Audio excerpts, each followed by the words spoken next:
this spring practice for you? Does it feel different than previous spring practices? How is your group coming together? That's a real good question. It's a tough question to ask. Yes, it feels different. I mean, I'm missing Jimmy Horn, LaJohntay, Will Shedeur, and Travis Hunter. So, yeah, it's extremely different. But what I'm pleased about is how the guys are accepting the responsibility of who's next. And so that's encouraging to see the guys that are here, the guys that we brought in, the freshmen from last year. It's refreshing to have Cam back, just kind of see him move around a little bit. Obviously, Marion's been able to do some things the last couple of days, so just kind of get him back to where he was before he got injured. I same with Cam, get him back to where he was before he got injured. But I'm excited because the attitude in the room has been great. No one in that room is basically taking a position as to it's going to be me, but they're working to establish themselves as that guy. Given that you've got so many young guys in that group, how important has Terrell Timmons' leadership been in your room?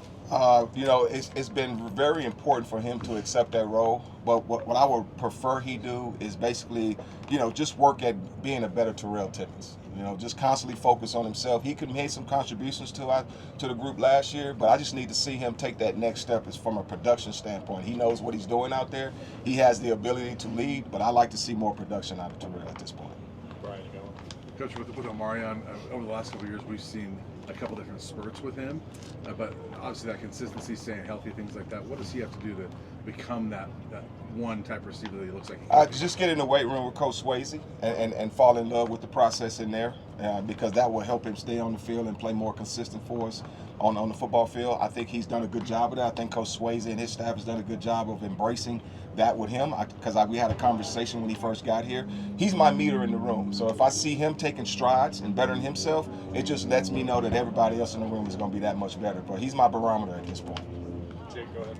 Coach, just Cam Michael, getting him back, how important or what's the impact he's had, just missing all that time? I mean, what was it, 8 months that he missed? Yeah, it was quite a bit of time, but just having him back, obviously the thing that jumps out to you immediately is the speed. I mean, he can run, so that's something desperately we need, something we need to continue to develop with him. He's doing the best he can as far as understanding his role, and we're going to do more to help him understand that. But, he just needs to get active and continue to come every day to get better, and he's doing that.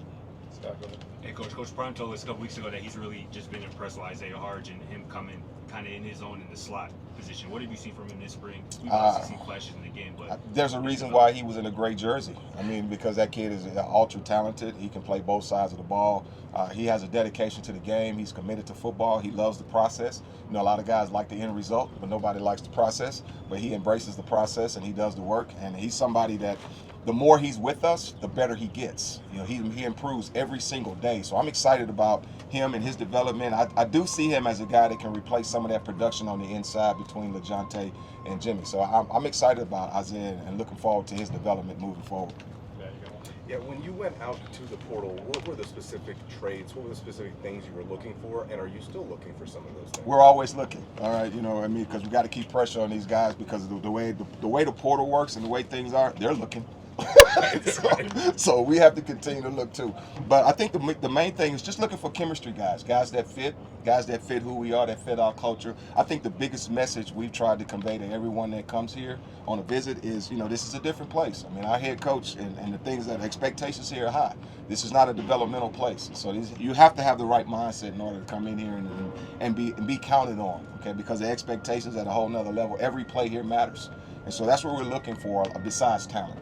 Actually, as a follow-up to that, from your perspective, what separates Colorado from everywhere else? Well, I've been a lot of different places, man. The expectations you don't feel the weight like you feel here. You feel the weight, right? You guys put expectations on us because of our head coach. Our head coach is not a shy guy. He's going to stand here and tell you exactly how he feels. So we all embrace that. We've all had a NFL background, where you have to be at your best all the time. And so that's what these kids have to understand. So that's not like that everywhere. Some places, they take time to develop guys. We're not in a position like that. We're in a position where we have to win now, because the expectations are and the things that we say, the stuff we put out there, that's what's expected of us. So we have to do that. Coach, you mentioned at the outset how much different the group is this year, a lot more younger guys. How much more fundamental, maybe basic teaching do you have to do this year? How much different is that for you this time around? It's actually fun because you get back to the fundamentals and the basics and developing guys. Last year we didn't have that luxury. We had a lot of veteran guys in the room and just kind of let them play the game. but now you have to teach guys this, formations, alignment, and those types of things. So it's been refreshing, right? It's kind of bringing me back to who I am. That's why I'm a fundamental and developmental guy. So I like developing guys. I don't really care about the talent. We can get you to where you want to get to. You have to be willing to do the fundamentals and basics. Then that's all about the process. That's all the process, right? So that's been refreshing. It's been great. With this team, we've consistently seen a freshman step into those roles. Omarion, Draylon Miller last year. Of your group of freshmen, who do you see maybe taking a more prominent role this season? Well, that's a great question, but I really like to see all those guys do that. I mean, we don't bring freshmen in here as you guys do the track record. We don't bring you in here to watch. We don't bring you in here to develop. We bring you in here with an expectation you'll be able to contribute at some point. So I'm excited about the freshmen we have in here, and I can't really pinpoint one guy. I'll just say they're all lumped in the same category. We expect to get something out of those guys this season. With Draylon, started kind of smaller, limited packages at the beginning of the outset last year. How did you see his development, and what kind of year do you expect for him in year 2? I expect him to pick up where he left off. I mean, again, the Draylon's a perfect example with the freshman. Back to your question, the freshman we have right now, that was a process. It took about week 3, 4, 5 before you actually saw what he was capable of. So those guys are on the right track, and I just expect Draylon to pick up where he left off. Be a leader for those guys too, because he's walked that path. So he needs to reach back. He's his brother's keeper. So he's got to reach back and kind of help those guys along the way. Anything else for Coach? Just speaking more on Draylon, just following with him. How cool is it to see him out there on Friday during the pro day, running across with Shedeur and the rest of those guys, and looking really impressive? Wasn't cool at all because he was in the backfield, and I don't want to lose him early to the pros or to the backfield. So it wasn't cool from that standpoint. But no, it was just to see that. What that was basically, Shedeur having trust in him. So to your question, to see his maturation, how he got when he first got here as a freshman to where he is now, to where a guy that's a potential first-round draft pick, it believes in him enough to have him be a part of his workout. So that was pretty cool. Appreciate it. Thank you, Coach. All right.